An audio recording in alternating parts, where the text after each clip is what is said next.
Assalamualaikum warahmatullahi wabarakatuh. Hello everyone, welcome to my channel. How are you? I'm glad to see you again. We are in difficult condition now because of the pandemic. We cannot meet our family and friends. We cannot go to everywhere freely. But after the pandemic is over, I'm going to travel to some cities in Java Island. How about you? What are you going to do after the pandemic is over? Kita sedang dalam kondisi yang sulit sekarang karena pandemi. Kita tidak bisa bertemu dengan keluarga dan teman-teman kita. Kita tidak bisa pergi kemana saja dengan bebas. Tetapi setelah pandemi berakhir, saya akan pergi berkeliling ke kota-kota di Pulau Jawa. Bagaimana denganmu? Apa yang akan kamu lakukan setelah pandemi berakhir? Based on what I said before, what are we going to learn? Yes, we are going to learn about asking for and stating intention. Berdasarkan apa yang saya katakan tadi, apa yang akan kita pelajari? Ya, kita akan belajar tentang menanyakan dan menyatakan niat atau rencana. So, please pay attention. What is it for? Untuk apa ungkapan bertanya dan menyatakan niat?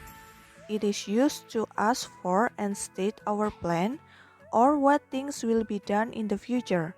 Ungkapan tersebut digunakan untuk menanyakan dan menyatakan rencana atau hal apa yang akan dilakukan di masa yang akan datang. Oke, yang pertama kita akan belajar tentang asking for plan, purpose, or intention, atau menanyakan rencana, tujuan, ataupun niat. Ungkapan yang bisa kalian pakai, what are you going to do? Apa yang akan kamu lakukan? Any plan to? Ada rencana? Are you thinking of bla bla bla?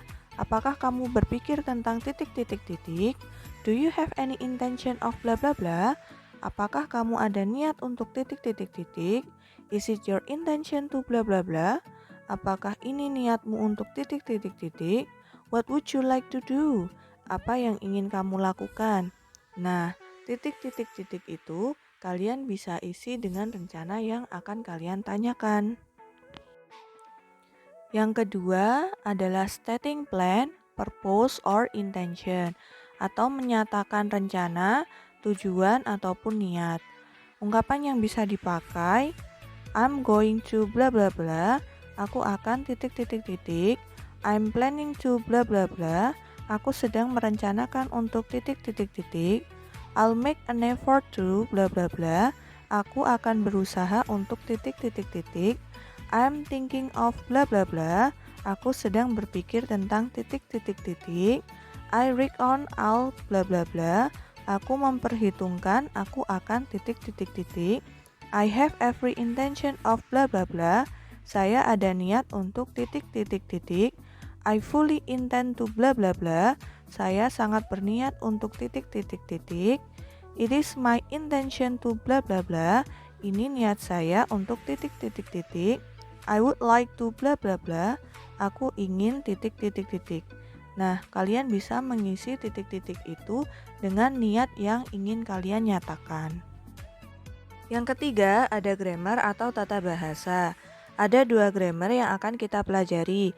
Pertama, menggunakan be going to, dan yang kedua menggunakan would like to. Keduanya digunakan untuk menanyakan dan menyatakan rencana atau niat. Ketika kalian menggunakan to be going to, kalian harus mengganti to be dengan am, is, atau are, tergantung subjective pronoun yang digunakan. Kemudian setelah kata to, kalian tambahkan verb one atau kata kerja dasar. Contohnya, untuk kalimat positif, I'm going to study to university after graduate. Saya akan belajar ke universitas setelah lulus. Perhatikan bagian yang saya perjelas dan garis bawahi. Di kalimat ini, to be yang dipakai adalah am, karena subjective pronoun yang dipakai adalah I. Dan setelah kata to, ada kata study, yaitu kata kerja dasar yang artinya belajar. Untuk kalimat negatif, I'm not going to study to university after graduate. Saya tidak akan belajar ke universitas setelah lulus. Perhatikan bagian yang saya perjelas dan garis bawahi. Berbeda dengan kalimat positif, di sini ada kata not sebagai penanda kalimat negatif yang artinya tidak. Untuk kalimat tanya, are you going to study to university after graduate? Apakah kamu akan belajar ke universitas setelah lulus? Perhatikan bagian yang saya perjelas dan garis bawahi. Di kalimat ini, to be yang dipakai adalah are, karena subjektif pronoun yang dipakai adalah you. Berbeda dengan dua kalimat sebelumnya yang diawali dengan subjek dan diikuti to be, di kalimat ini diawali to be dan diikuti subjek. Ketika kalian menggunakan would like to, setelah kata to kalian tambahkan verb one atau kata kerja dasar. Contohnya, untuk kalimat positif, Dani would like to seek a job after graduate. Dani akan mencari pekerjaan setelah lulus. Perhatikan bagian yang saya perjelas dan garis bawahi. Setelah kata to, ada kata seek, yaitu kata kerja dasar yang artinya mencari. Untuk kalimat negatif, Dani would not like to seek a job after graduate. Dani tidak akan mencari pekerjaan setelah lulus. Perhatikan bagian yang saya perjelas dan garis bawahi. Berbeda dengan kalimat positif, di kalimat ini ada kata not sebagai penanda negatif yang artinya tidak. Untuk kalimat tanya, would Dani like to seek a job after graduate? Apakah Dani akan mencari pekerjaan setelah lulus? Perhatikan bagian yang diperjelas dan digaris bawahi. Berbeda dengan dua kalimat sebelumnya, yaitu diawali oleh subjek, kemudian kata would. Di kalimat ini, diawali kata would dan diikuti subjek. I will give you a dialogue example of asking for and stating intention. Listen to the audio while read the script.